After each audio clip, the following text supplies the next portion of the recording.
Hi అండి, welcome to వంటల వినోదం. నేను మీ గాయత్రి. ఈరోజు వీడియోలో మెంతి చికెన్ గ్రేవీ కర్రీ ఎలా చేసుకోవాలో చూద్దాము. 3/4 కిలో చికెన్కి కడిగి కట్ చేసి పెట్టుకున్న మెంతి 1 కప్ తీసుకోవాలి. ఇప్పుడు స్టవ్ మీద బాండలు పెట్టుకుని అందులో 1/2 కప్పు నూనె వేసుకోవాలి. నూనె హీట్ అయిన తర్వాత 2 పెద్ద సైజు ఎర్రగడ్డలు కొంచెం కరివేపాకు వేసి వేయించుకోవాలి. ఎర్రగడ్డలు బాగా వేగిన తర్వాత ఇందులో 1 స్పూన్ అల్లం వెల్లుల్లి పేస్ట్ వేసి వేయించుకోవాలండి. ఇందులోనే సన్నగా తరుక్కున్న మెంతి వేసుకోవాలి.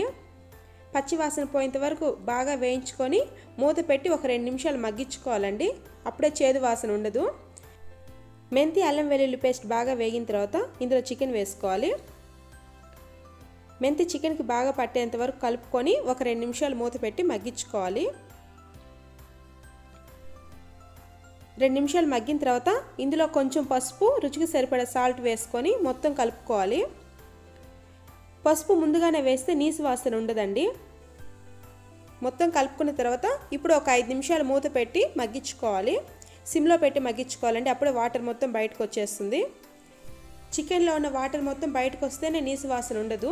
ఇప్పుడు 2 స్పూన్లు కారం వేసుకోవాలి. స్పైసీ ఎక్కువ తినే వాళ్ళు ఉంటే ఇంకొక స్పూన్ కారం వేసుకోవచ్చు. కారం మొత్తం కలిసేలా కలుపుకోవాలి. మొత్తం కలుపుకున్న తర్వాత ఇందులోనే 1/2 స్పూన్ గరం మసాలా వేసుకొని నూనె పైకి తేలేంత వరకు వేయించుకోవాలి.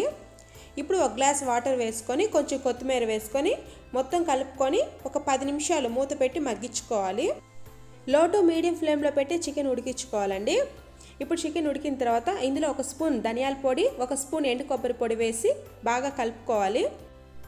కొంచెం కొత్తిమీర వేసుకొని హై ఫ్లేమ్లో పెట్టి బాగా వేయించుకొని సర్వింగ్ బౌల్లో తీసి పెట్టేసుకుందాం. రెడీ అయిపోయిందండి. మెంతి చికెన్ కర్రీ ఈజీగా చేసుకోవచ్చు. రోటీస్లోకి, రైస్లోకి చాలా బాగుంటుంది. ఒకసారి ట్రై చేయండి. ఈ వీడియో మీకు నచ్చినట్టయితే నా ఛానల్ని సబ్స్క్రైబ్ చేసుకోవడం మర్చిపోవద్దు.